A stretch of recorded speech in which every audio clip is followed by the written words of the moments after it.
Nia often found herself staring at the sky, wondering if her daughters would ever be seen for their true worth.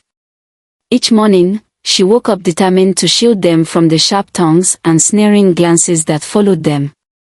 Yet, it was difficult. The whispers in the marketplace and the pointed looks at the well wore her down. Jero, although loving toward his family, struggled with the weight of tradition. His silence in the face of his mother's and sister's mockery created a rift between him and Nia. He believed his quiet demeanor would protect Nia, but instead, it made her feel alone in the battle. Mama Kaida, a staunch traditionalist, firmly believed that a family without a male heir was incomplete. She often lectured the villagers about the duty of women to provide sons. Zoe, fueled by bitterness over her own life's failures, found pleasure in belittling Nia and her daughters. The two women's alliance became a force of constant torment. The daughters, Sod, the eldest at 12, Lila, 10, Amora, 8, and baby Ife, barely 4, absorbed the negativity despite Nia's best efforts. Sod, wise beyond her years, tried to console her younger sisters, telling them, "We are strong like Mama. Don't let their words hurt you." But even her brave front couldn't erase the sadness in her eyes. One day, while gathering water at the well, Lila overheard a group of women laughing. "Poor Nia," one said, "all those girls, and not a son to show for it. What good is she?" Lila clenched the handle of the clay pot, her cheeks burning with shame, and hurried home in tears. Nia embraced Lila tightly that evening, her heart breaking. "You are not worthless, my sweet girl," she whispered. "You are my treasure, as precious as the sun and the stars." Nia's words brought a brief comfort, but the sting of the villagers' remarks lingered. Despite the challenges, Nia resolved to teach her daughters resilience. She told them stories of brave women who defied odds and of how love and determination could conquer all. "Let them mock," she said one evening, her voice firm. "They do not define us. What matters is the strength in our hearts." The family's small moments of happiness, sharing laughter over evening meals or singing songs as they walked in the garden, were their sanctuary. But Nia knew deep down that something had to change. The weight of the village's judgment was growing heavier, and her daughters needed to see a brighter future. Seeds of conflict. Zoe's resentment toward Nia seemed to grow with each passing day. She couldn't let go of her bitterness from her own life. Her failed marriage and her return to her father's house had left her feeling humiliated. In her eyes, Nia's struggle was an opportunity to vent her frustrations. With Mama Kaida as her ally, Zoe devised a plan to pressure Jero into taking another wife. "Jero," Zoe said one evening as the family sat together, "don't you see how the village mocks you? A man of your standing, with no son to carry on your name. It's a disgrace. You must do something about this." Her tone was sharp, yet laced with faint concern. Jero, who had been quietly listening, sighed deeply. "Zoe, I love my family. Nia is a good wife, and our daughters bring me joy. Why should I abandon them for a mere chance at a son?" he asked, his voice calm but weary. Mama Kaida interjected, her face stern. "Jero, this is not just about you. It is about our family /you 2019's honor. What will people say if you continue down this path?" Zoe is right. A man without a son is a man without a legacy. Jero felt the weight of their words pressing down on him. He didn't agree, but the constant pressure began to sow seeds of doubt in his heart. Nia noticed the change in her husband /you 2014. His once warm smiles became rare, and he avoided conversations about the future. Things took a cruel turn when Mama Kaida and Zoe decided to escalate their campaign. They gathered the family elders to announce that Nia and her daughters were no longer welcome at family gatherings. "They bring nothing to this family but shame," Mama Kaida declared. The elders, steeped in the same traditional beliefs, reluctantly agreed. The following day, Mama Kaida issued a decree that cut even deeper. From now on, she announced, Nia and her daughters are forbidden from using the communal well. Let them find water elsewhere. The decision caused a stir in the village. Some residents whispered among themselves, questioning the harshness of the punishment. Others, however, simply accepted it as the way things were. Nia, holding her head high, refused to let her daughters see her falter. She walked miles each day to fetch water from a distant stream, carrying heavy pots on her head while her daughters followed behind. Mama, Sod asked one evening, why do they hate us so much? We haven't done anything wrong. Nia knelt beside her daughter and gently brushed a stray curl from her face.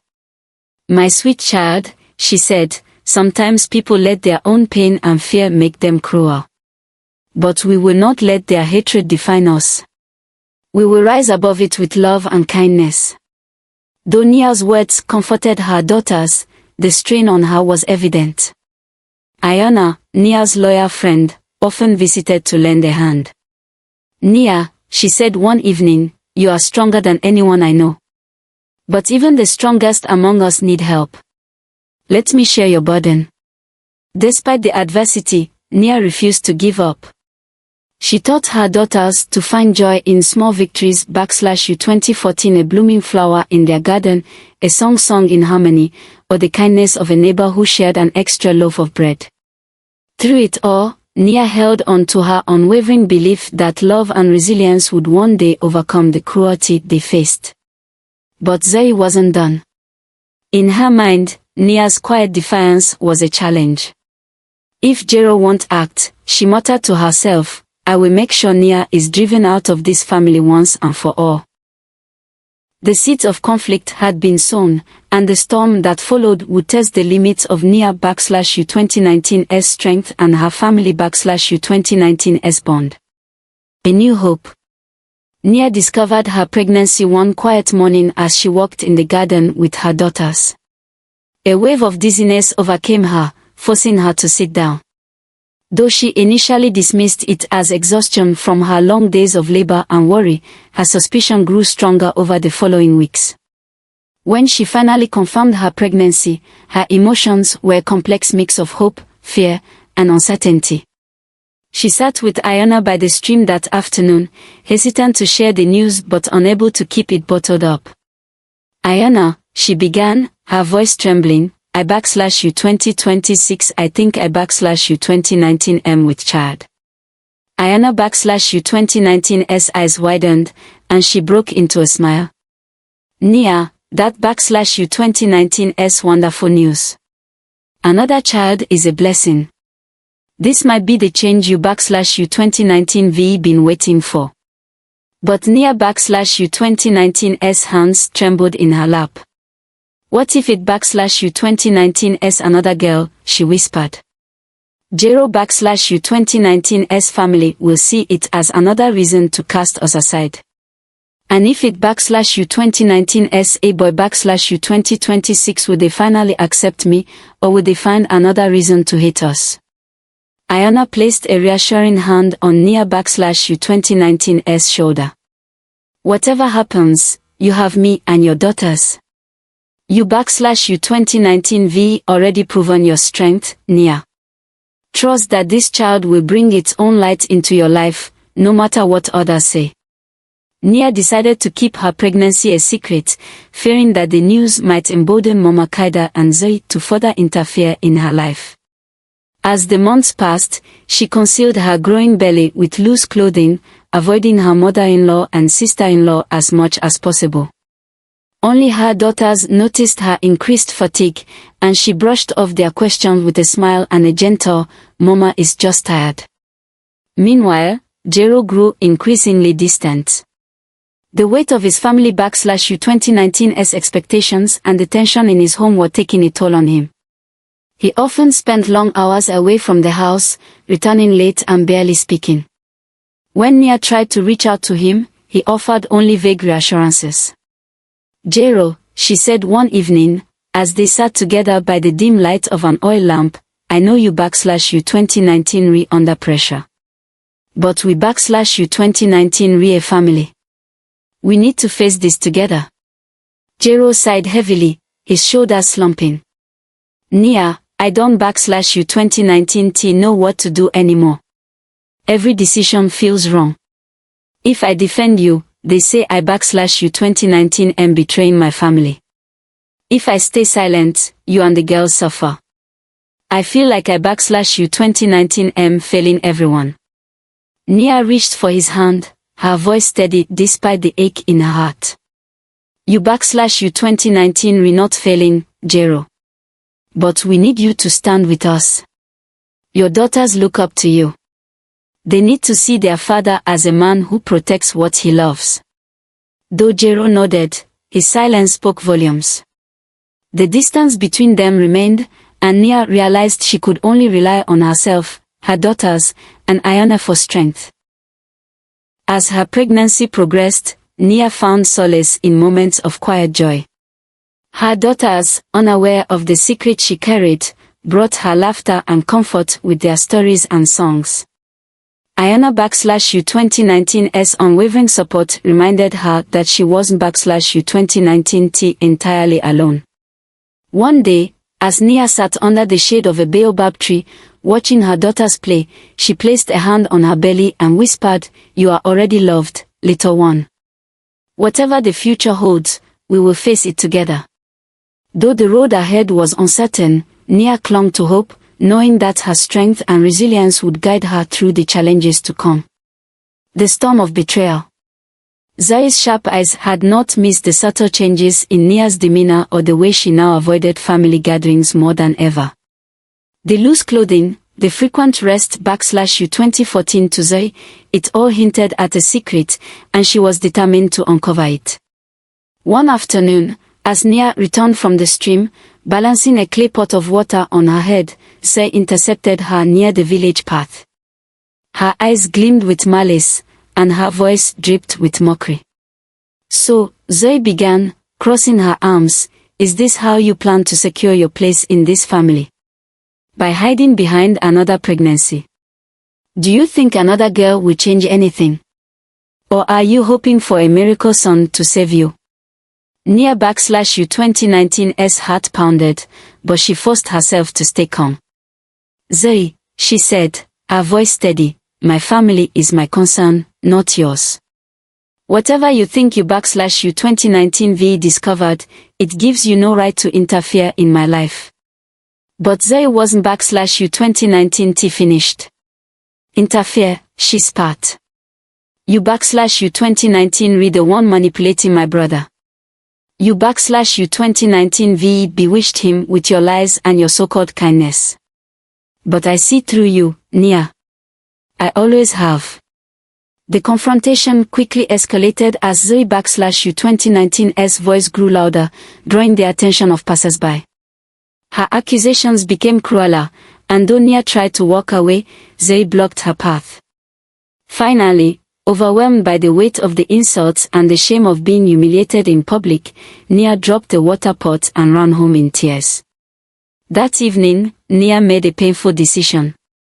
She could no longer endure the constant attacks, nor could she allow her daughters to grow up in such a hostile environment.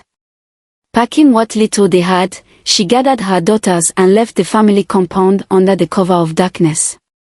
Their journey was silent but heavy with emotion as they made their way to an abandoned hut on the outskirts of Nyasha, a place Nia had stumbled upon during her trips to the stream. The hut was small and dilapidated, with a roof that barely kept out the rain and walls covered in cracks.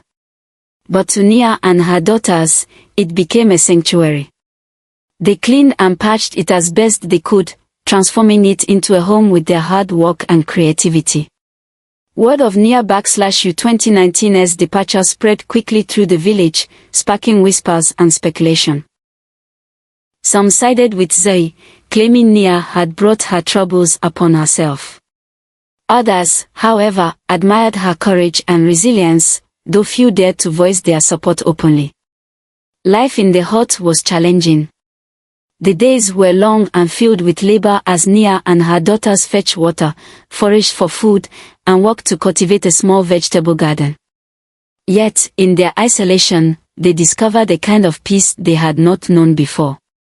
Evenings became their time for storytelling, laughter, and bonding. "Mama," Sot said one night as they sat around a small fire, "why does Aunt Zay hate us so much?" Nia looked at her daughters, their faces illuminated by the flickering flames. "Sometimes, my loves," she said, choosing her words carefully, "people carry pain in their hearts that they don't /you 2019 T know how to let go of. Instead of facing it, they lash out at others. But we must not let their anger define who we are. We are stronger than that." Her words became a mantra for the family.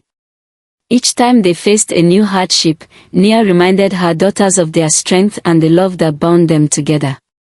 Though their circumstances were far from ideal, they found joy in small victories: the first sprout in their garden, a kind gesture from a neighbor who left a basket of food at their doorstep, or a song sung in harmony as they walked.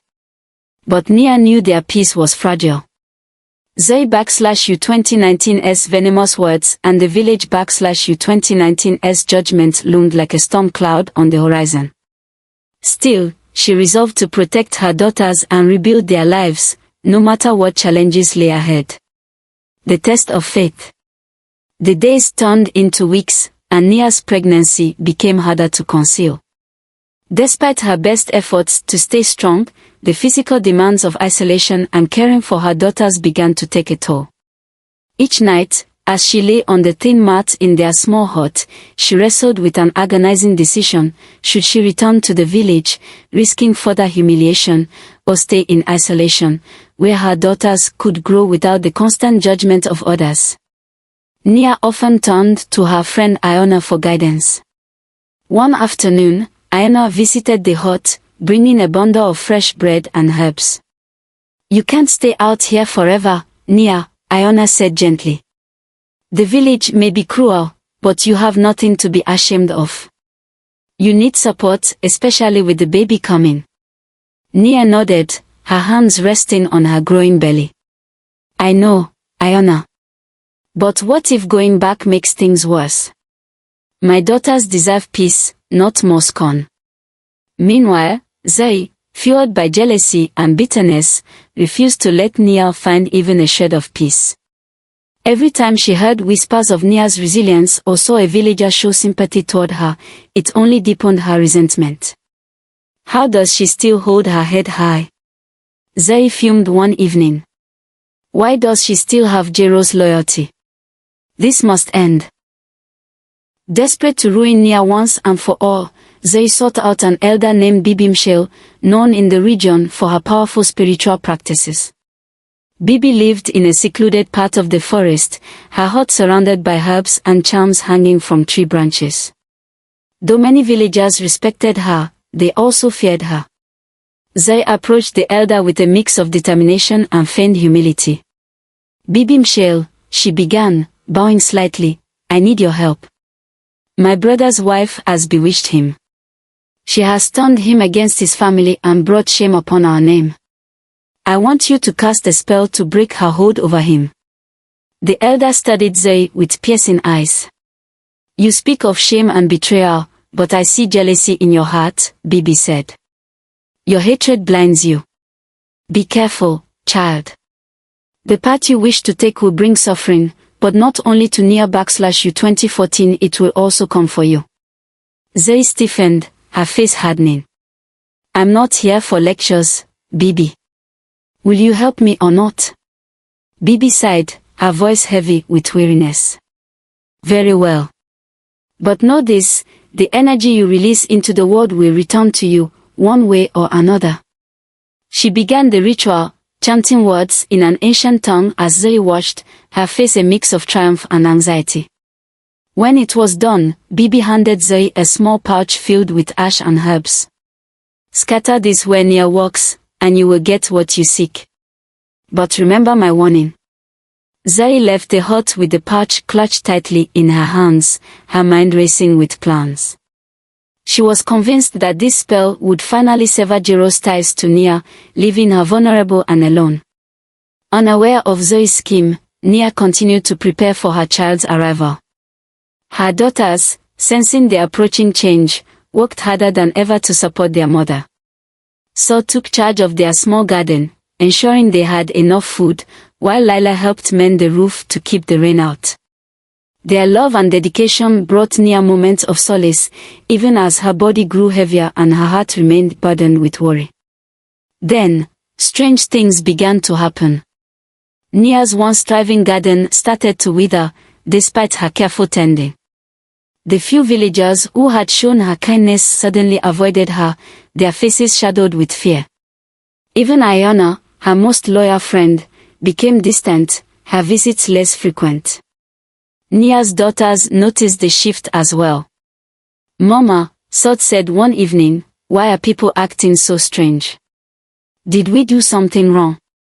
Nia shook her head, trying to hide her own unease. "No, my love. Sometimes people are afraid of what they don't understand. But we must stay strong and hold on to each other." Though Nia tried to stay brave for her daughters, she couldn't ignore the growing sense of dread.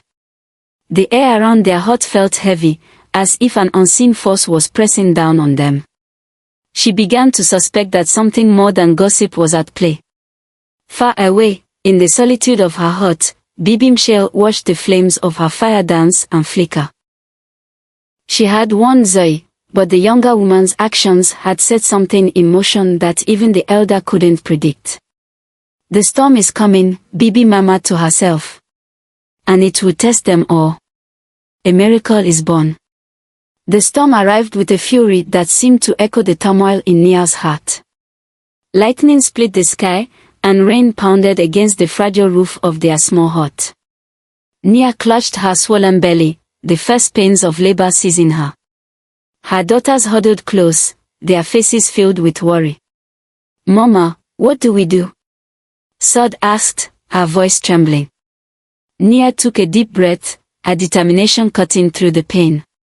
"Sod, you must be strong. You're the eldest, and I need you now more than ever." With no midwife to call and the storm making travel impossible, Sod quickly gathered clean cloths and boiled water, just as she had seen the village women do in the past. Nia guided her with calm, steady instructions, despite the agony racking her body. The younger daughters held hands and prayed, their small voices rising above the roar of the storm. Hours passed, and the storm showed no signs of relenting. At last, after what felt like an eternity, the cries of a newborn filled the air. Sod cradled the tiny baby, her face a mixture of relief and awe.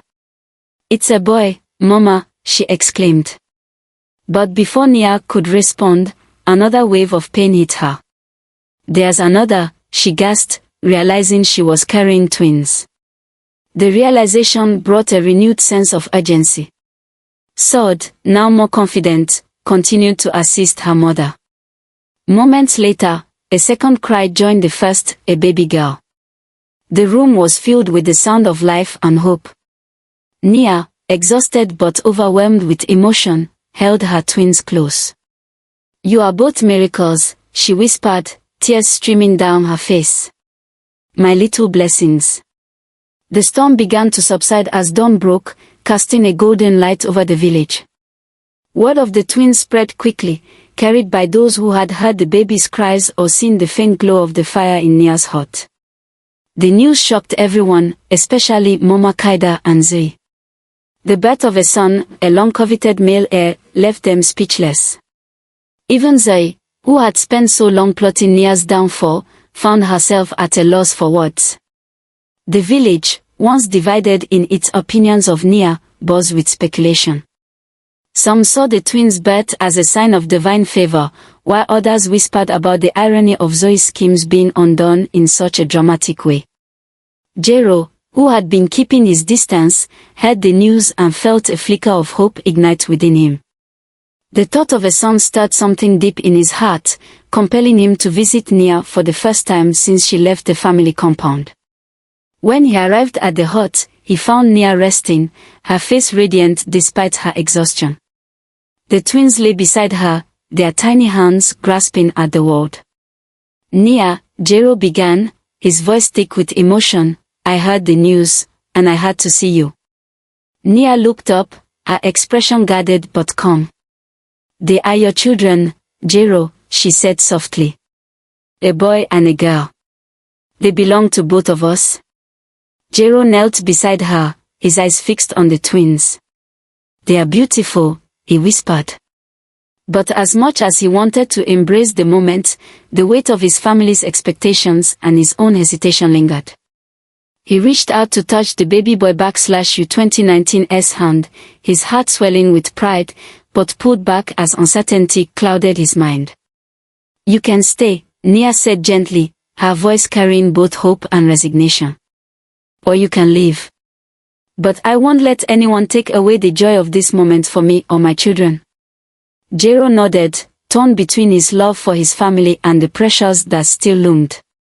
He promised to return but left without making any firm commitments. As he walked back to the village, the cries of his newborn son and daughter echoed in his ears, a reminder of the decision he needed to make. For Nia, the birth of her twins was more than a personal triumph, it was a turning point. Despite the challenges that lay ahead, she resolved to protect her children and build a future where they could thrive. And as the sun rose higher in the sky, illuminating the hut and its tiny new occupants, Nia allowed herself to hope that brighter days were finally on the horizon. Betrayal unveiled. The quiet unraveling of Zoe's plans began almost imperceptibly. At first, it was small things, a stubborn goat that refused to produce milk, vegetables in her garden withering despite favorable weather. Zoe dismissed these as minor inconveniences, but soon, the misfortunes grew impossible to ignore. Her once thriving crops began to fail entirely, leaving her struggling to feed herself and her mother. Then came the illness, a fever that swept through her household, sparing no one. Zoe, proud and stubborn, refused to seek help. She clung to the belief that her suffering was temporary and that her schemes against Nia would eventually bear fruit. But the words of the elder, Bibi Mshel, echoed in her mind, the energy you release into the world will return to you. Meanwhile, the village began to take notice. Zoe's misfortunes were a topic of quiet gossip, and many villagers, remembering her cruelty toward Nia, whispered that it was karma at work.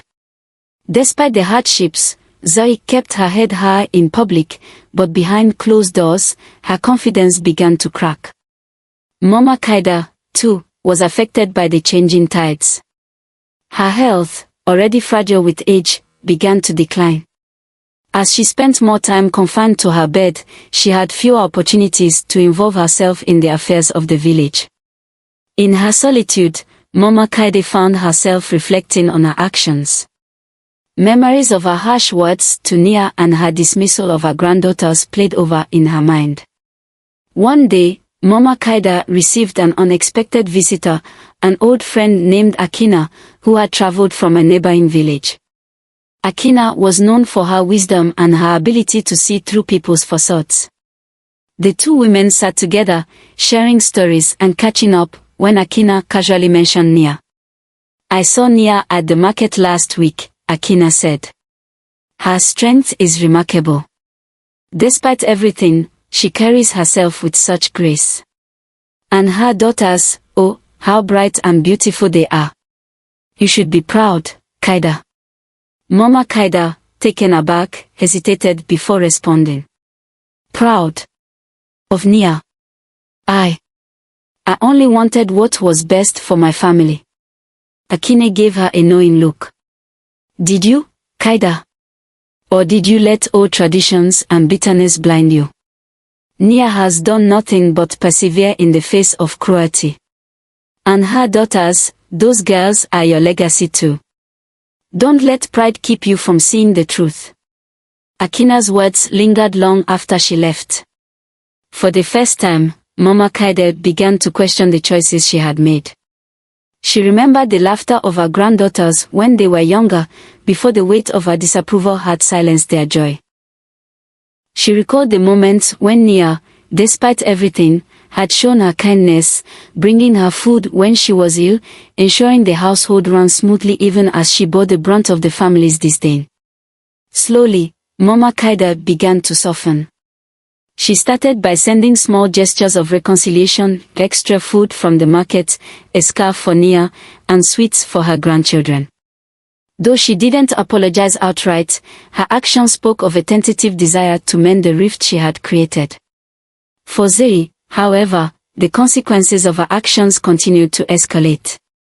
One evening, as she sat alone in her dimly lit home, she finally allowed herself to admit the truth: her hatred and jealousy had brought her nothing but misery. In her desperation to tear Nia down, she had destroyed her own peace. The final blow came when Zoe visited Bibi Michelle once more, hoping to reverse the curse. The elder listened patiently as Zoe pleaded, her voice cracking with desperation. But Bibi shook her head. You cannot undo what has already been set in motion. The only way to find peace is to let go of your hatred and seek forgiveness. Zoe's pride made the idea of apologizing unbearable, but deep down, she knew Bibi was right. The question was whether she had the courage to face Nia and admit her wrongs. Strength in unity. As the sun rose over the village of Nyasha, Nia stood in front of a small hut, her hands filled with the simple crafts and bundles of herbs she and her daughters had worked tirelessly to create. Determined to rebuild her family's life, she decided to start selling her wares in the village market. It was a daunting step, but Nia knew it was necessary to secure a brighter future for her children. With her eldest daughter, Sod, by her side, Nia made her way to the market. At first, the whispers of the villagers stung. Some stared at her in curiosity, others in judgment, but Nia kept her head high. She greeted everyone with warmth, her voice steady and kind. Her offerings, handcrafted baskets, herbal remedies, and intricate beadwork, quickly drew attention for their quality and beauty. These are lovely, one woman remarked, holding up a vibrant basket. You made this yourself? With my daughter's help, Nia replied with a smile. We work together. The woman nodded approvingly and bought the basket. It was the first of many sales that day. By the time the sun began to set, Nia and Sod returned home with empty baskets and a pouch full of coins. Mama, we did it! Sod exclaimed, her eyes shining with pride. Nia embraced her daughter, tears of gratitude filling her eyes. Yes, we did. And this is only the beginning. Over the weeks, Nia's small business flourished. Her daughters, inspired by their mother's resilience, threw themselves into the work. Sod took charge of crafting, teaching her younger sisters the art of weaving and beadwork. Lila gathered herbs from the surrounding forest, while Amora and Ife helped with packaging and organizing. The family's hard work and unity began to attract the attention of the villagers. At first, their success was met with skepticism, but as Nia's reputation for quality and fairness grew, so did the community's admiration. Even those who had once mocked her began to acknowledge her strength. She's a remarkable woman, an elder remarked at the market one day. To endure so much and still stand tall, it's something to admire. The admiration extended beyond the market. Nia's story inspired other women in the village who had faced similar struggles. They began to see her as a symbol of resilience and hope, and some even sought her advice on how to start their own ventures. Nia, true to her generous spirit, shared her knowledge freely, believing that helping others would only strengthen the community. Meanwhile, Jero watched from a distance as Nia and their daughters thrived. Each time he saw them laughing together, walking side by side, or being praised by the villagers, a sense of pride stirred within him. But with it came a deep guilt for not standing by Nia when she needed him most. One evening, Jero mustered the courage to visit the hut. He found Nia sitting outside, mending a basket while her daughters played nearby. The glow of the setting sun cast a warm light over the scene, making it look almost magical. Nia, Jero began hesitantly, may I speak with you? Nia looked up, her expression calm but unreadable. Of course, she said, setting the basket aside. Jero sat down, his hands fidgeting. I've been watching you and the girls. You've built something beautiful here, something I should have been a part of. I'm sorry for not standing by you. For letting my family's words cloud my judgment. Nia studied him for a moment before replying. Jero, it's not too late to be a part of this family. But if you truly want to return, you must come with an open heart and the willingness to put us first. We've come too far to let anything pull us down again. Jero nodded, his voice steady. I want to make things right. I want to be the husband and father you all deserve. Though the path to rebuilding their relationship would not be easy, Nia felt a glimmer of hope. For now, she focused on the joy of seeing her daughters thrive and the knowledge that their future was bright.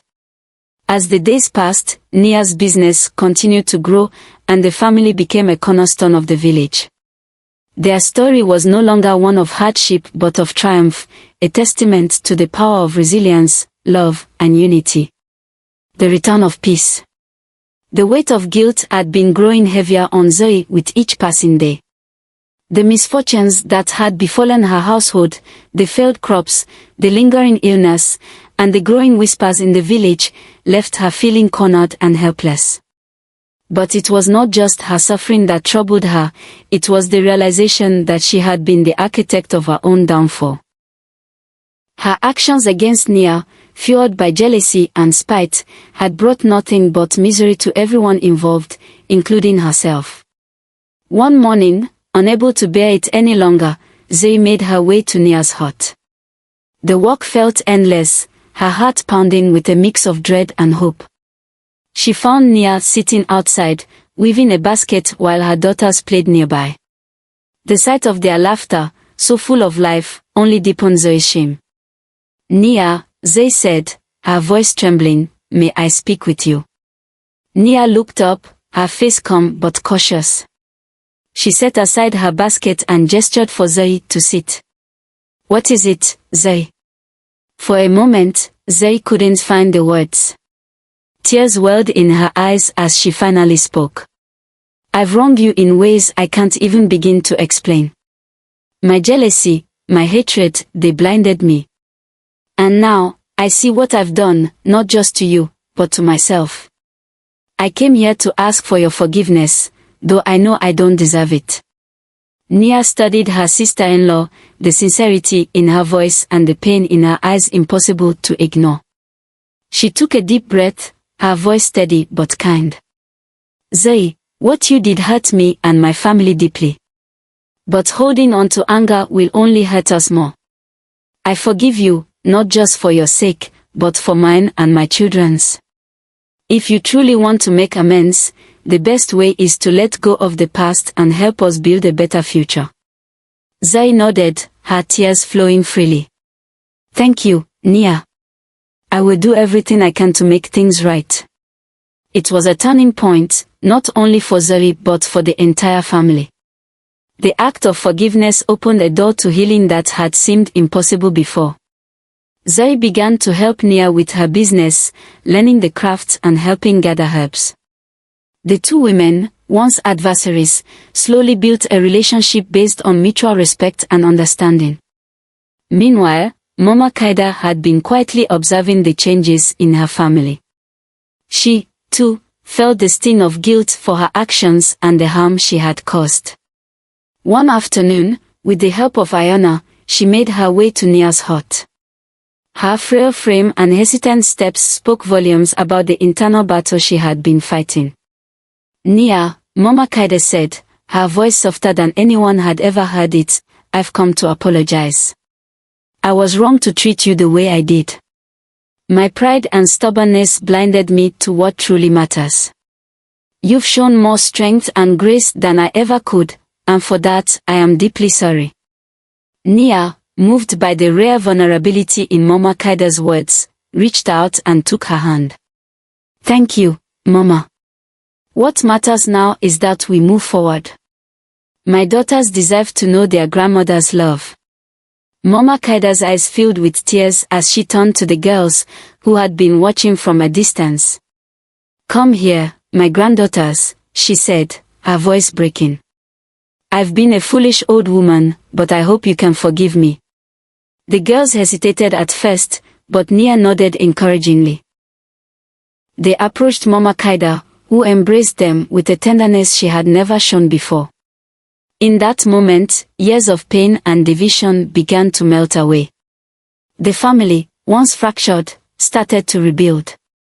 Jero, now fully committed to his role as husband and father, worked alongside Nia to expand her business. Zoe, humbled by her journey, became a trusted partner and an advocate for women in the village. Mama Kaida, though weakened by age, found joy in spending time with her granddaughters, often sharing stories from her youth. The community, inspired by Nia's resilience and the family's reconciliation, began to embrace a new perspective. The old beliefs that valued sons over daughters started to wane, replaced by a growing appreciation for the strength and contributions of all children, regardless of gender. As the family sat together one evening under the stars, laughter and warmth filled the air. Nia looked around at the faces of her loved ones and felt a deep sense of peace. They had endured so much, but they had emerged stronger, bound by forgiveness and unity. The daughters triumphed. Years passed, and the small hut on the outskirts of Nyasha transformed into a thriving home filled with laughter, learning, and ambition. Nia's daughters, shaped by their mother's strength and resilience, grew into remarkable women whose achievements became the pride of the village. Sod, the eldest, emerged as a beacon of hope for the young girls of Nyasha. From an early age, she displayed a love for learning that was unparalleled. Encouraged by Nia, Sod pursued every opportunity for education, often walking miles to attend lessons in neighboring villages. Her dedication paid off when she became a teacher, returning to Nyasha to inspire the next generation. Soda's classroom, a simple structure beneath a large baobab tree, became a hub of curiosity and dreams. She taught not only basic literacy but also the value of self-worth, especially to the girls who had grown up hearing they were less important than their brothers. "You are not defined by what others expect of you," she would say. "You are defined by the fire within you to achieve greatness." Laila, the second daughter, found her calling in medicine. Fascinated by the healing properties of the herbs her mother once sold in the market, Laila apprenticed with a traveling doctor who visited the village. Over time, her knowledge and skills grew, and she became Nyasha's first trained healer. Her work not only saved lives but also changed perceptions about the roles women could play in the community. People traveled from distant villages to seek her expertise, and her reputation spread far and wide.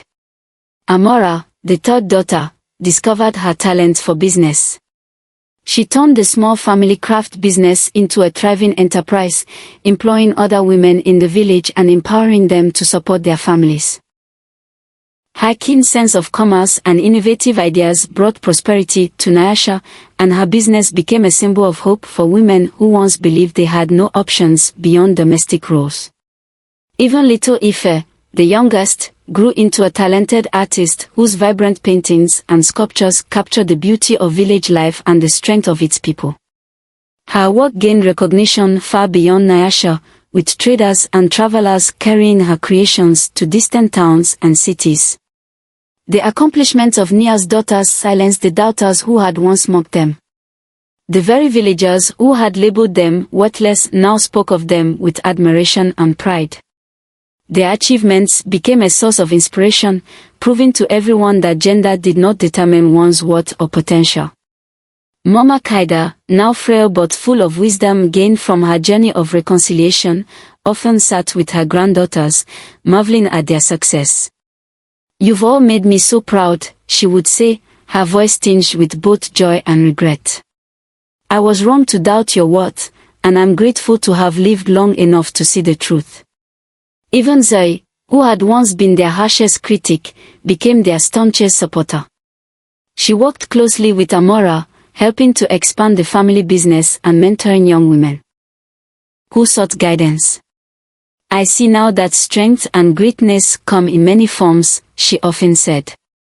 And Nia's daughters have taught me that better than anyone. As for Nia, she found her greatest joy in watching her daughters flourish. She often reflected on their journey, from the days of hardship and scorn to their rise as leaders and innovators in the community. "My girls," she would say with a proud smile, "you've shown the world what resilience and love can achieve." The daughters' triumphs reshaped the very fabric of Nyasha, challenging outdated traditions and fostering a culture of equality and respect. Their success became a legacy, proving that the strength of a family lies not in the number of sons it produces, but in the love, determination, and unity it fosters. A legacy of love. As the years passed, Nia and Jero found their way back to each other, their bond stronger than ever. The trials they had endured taught them the true meaning of partnership, trust, and resilience. Jero, once torn between his love for Nia and the weight of societal expectations, now stood firmly by her side. He often marveled at her strength and wisdom, wondering how he had ever doubted her worth. One evening, as the two sat together under the stars outside their now thriving home, Jero took Nia's hand in his. "You've taught me more about love and courage than I ever thought possible," he said, his voice filled with emotion. "I was blind to the treasure I had, but you never gave up, not on our family, not on me." Nia smiled, her heart full. "We've both grown, Jero. And that's what matters. The past shaped us, but it doesn't define us. What defines us is what we build together now." Inspired by their journey, Nia and Jero began to share their story with others in the village and beyond. They spoke openly about the challenges they had faced, the scorn of tradition, the weight of family expectations, and the strength it took to overcome them. Through their honesty, they encouraged other families to look beyond societal pressures and embrace love, unity, and resilience as the true cornerstones of life. Nia's business, which had begun as a humble venture to support her family, had grown into a symbol of hope and prosperity. With the help of her daughters and Jero, it expanded into a cooperative that provided work and training for women throughout the village. They sold crafts, herbal remedies, and goods to traders who carried their products to distant towns, spreading Nyasha's name far and wide. The cooperative became a beacon for women who had once been marginalized, giving them a chance to support their families and discover their own potential. Nia often held gatherings at her home, where she shared her knowledge and encouraged women to pursue their dreams. "Strength comes from within," she would tell them. "And when we stand together, there's nothing we can't achieve." Jero, too, found his place in this new chapter of their lives. He worked alongside Nia, using his skills to improve their operations and build connections with neighboring villages. His transformation inspired many of the village's men to reevaluate their own beliefs about family and tradition. Slowly, the culture of Nyasha began to shift, embracing values of equality, love, and mutual respect. The family's home became a gathering place, filled with laughter, stories, and the warmth of community. Mama Kaida, who had once been the source of so much division, now sat proudly at the heart of it all, telling tales to her great-grandchildren and sharing her hard-earned wisdom. Zoe, humbled and reformed, continued to work closely with Nia, helping to manage the cooperative and mentoring young women. The legacy of Nia and Jero's family extended far beyond their home. Their story became an inspiration, proving that love and determination could overcome even the deepest challenges. Villagers often spoke of them as symbols of hope, and their influence reached neighboring communities, where others sought to emulate their example.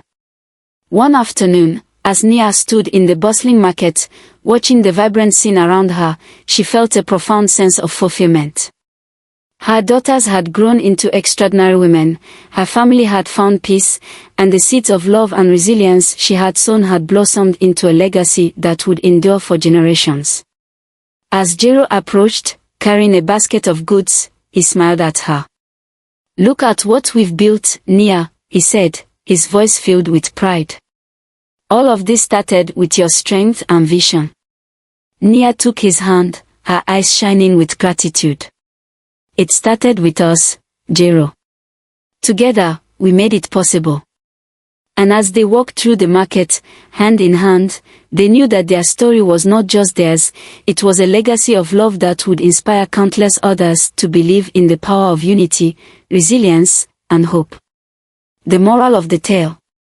The village of Nyasha had transformed, not through grand events or sudden revolutions, but through the quiet, steady power of love, resilience, and forgiveness.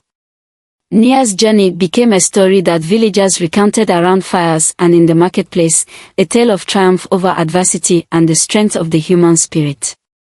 The once prevalent belief that sons were the sole bearers of a family's honor had faded, replaced by an understanding that every child, regardless of gender, carried immense potential. Nia's daughters had shown the village that worth was not dictated by tradition but by one's character, actions, and determination to succeed. Villagers who had once mocked Nia now sought her counsel. They admired the strength with which she had faced every challenge, her ability to forgive those who had wronged her, and the compassion she continued to show to all. Her story became a symbol of hope for women who felt trapped by societal expectations and for families struggling to break free from the chains of tradition. The lessons from Nia's life echoed through the village. Unity and love can overcome prejudice. Nia's unwavering love for her family and her ability to forgive even the deepest betrayals taught the villagers that healing and harmony were possible when people chose love over hate and unity over division. Resilience is a superpower. Nia's strength in the face of relentless challenges inspired others to persevere. Her determination to rise above her circumstances proved that hardship could be overcome with courage and persistence. Forgiveness is liberating. By forgiving Zay and Momokaida, Nia demonstrated that letting go of anger and resentment was not a sign of weakness but a profound act of strength. Her forgiveness allowed her family to heal and thrive. Every child is a gift. The success of Nia's daughters shattered the belief that only sons could bring pride and prosperity to a family. Their accomplishments showed that every child has the potential to change the world, given the love, support, and opportunities they need. The story concluded with a vibrant celebration at Nia's home. Villagers gathered to honor the family that had become a symbol of hope and resilience. There was laughter, music, and the aroma of delicious food filling the air. Nia and Jero stood together, surrounded by their daughters, their grandchildren, and the many lives they had touched. As the sun set, painting the sky in hues of gold and crimson, Nia looked around at the scene before her.